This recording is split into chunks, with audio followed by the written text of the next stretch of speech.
the effect on these homeowners is they're all incredibly happy to have taken part in this project, and all three of our homeowners, life has become a little bit easier to operate their homes.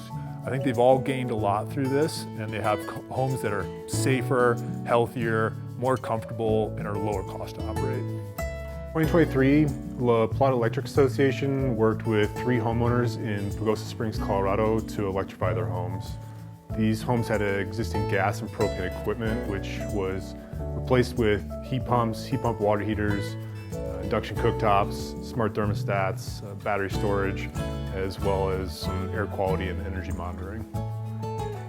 The reason we started this project was because a lot of our members were asking us how they could electrify their homes. And so we really wanted to go and create a blueprint in the community here. And this is a good chance for us to set an example and learn a lot of these lessons so that we could pass it on to our membership who was trying to do exactly what we were doing. One person, for instance, was having to go collect firewood and pull it inside to put that in a wood-burning stove, and they no longer have to do that because they have a heat pump system now that makes that home comfortable. I know another homeowner who was having issues with drafty spaces and really cold rooms, and now we're able to even that heat out. They're much more comfortable. And a third homeowner who now has a really advanced system of battery storage and rooftop solar, who is now going to face a very low utility bill there.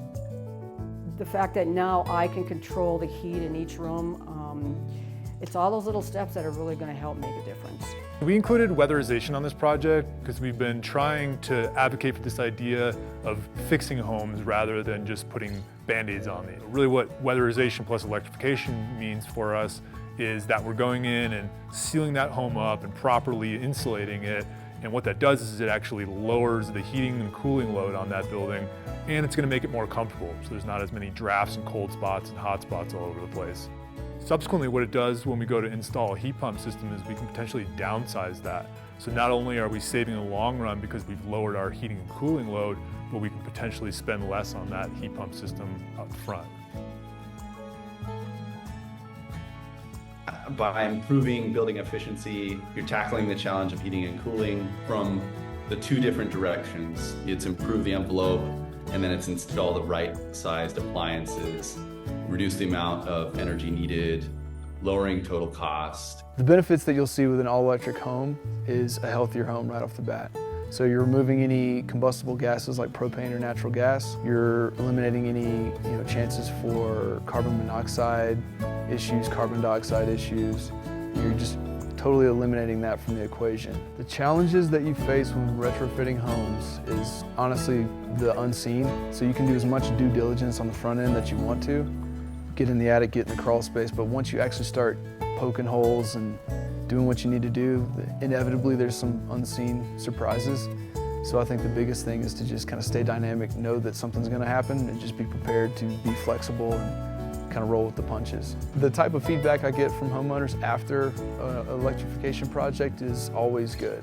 So their bills are lower, their comfort is higher, they kind of have the shiny new toy aspect going on too, and then everybody around here is really happy to have the addition of air conditioning as well.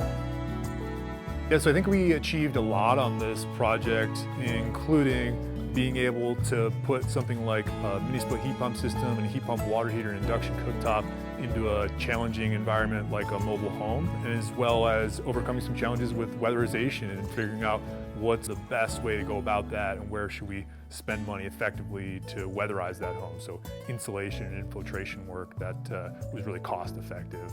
And then once we had all of that equipment installed, a lot of good lessons learned and achievements there of how to get that stuff working properly so that homeowner's happy and they know how to use it and maintain it, and that they're comfortable in that home. Next steps for LPEA on these homes is to continue to monitor these systems as they're being used by these homeowners to get real data back out of this.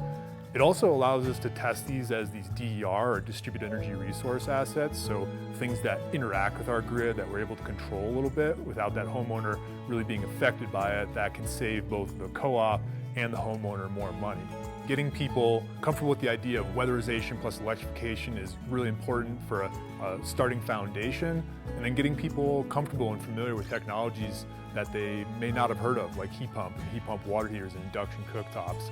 And the more that we can educate and inform, I think the greater the adoption will be, and the greater the effect on our membership, and the greater the benefits that each of these homeowners will experience.